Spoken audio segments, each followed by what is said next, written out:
আজ বিশ্ব বাইসাইকেল দিবস। ময়দানে সাইকেল প্রেমীরা ভিক্টোরিয়ার গেট থেকে যাত্রা শুরু। সাইকেল চালিয়ে ঘুরলেন ময়দান চত্বর। ছিলেন এভারেস্ট জয়ী দুজন, এভারেস্ট জয়ী দেবাশিস বিশ্বাস, মলয় মুখোপাধ্যায়। স্ট্রেস রিলিফের জন্য সাইকেল চালান পরামর্শ এভারেস্ট জয়ীদের।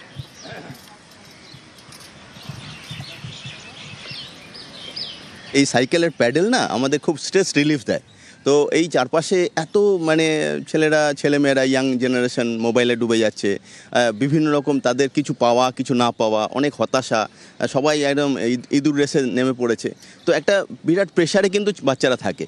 তো আমি বলবো সবাই সাইকেলে প্যাডেলটা একটু চাপ দিন, সবাই, বাচ্চা থেকে বুড়ো, দেখবেন আপনার স্ট্রেস রিলিফ হবে। নগরায়ন যেভাবে হচ্ছে বা লেনটা করার কথা, এইভাবেই আন্দোলনটা উঠেছিল যে সাইক্লিংকে প্রাধান্য দেওয়া। তা বলে এটা নয় যে শ্যামবাজার মোড়ে হঠাৎ করে একটা লেন হয়ে যাবে। আজ বিশ্ব বাইসাইকেল দিবস। ময়দানে সাইকেল প্রেমীরা ভিক্টোরিয়ার গেট থেকে যাত্রা শুরু। সাইকেল চালিয়ে ঘুরলেন ময়দান চত্বর। ছিলেন এভারেস্ট জয়ী দুজন, এভারেস্ট জয়ী দেবাশিস বিশ্বাস, মলয় মুখোপাধ্যায়।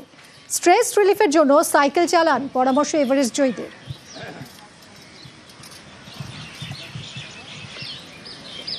এই সাইকেলের প্যাডেল না আমাদের খুব স্ট্রেস রিলিফ দেয়। তো এই চারপাশে এত ছেলেমেয়েরা ইয়াং জেনারেশন মোবাইলে ডুবে যাচ্ছে, বিভিন্ন রকম তাদের কিছু পাওয়া কিছু না পাওয়া, অনেক হতাশা, সবাই একদম ইঁদুর রেসে নেমে পড়েছে। তো একটা বিরাট প্রেশারে কিন্তু বাচ্চারা থাকে।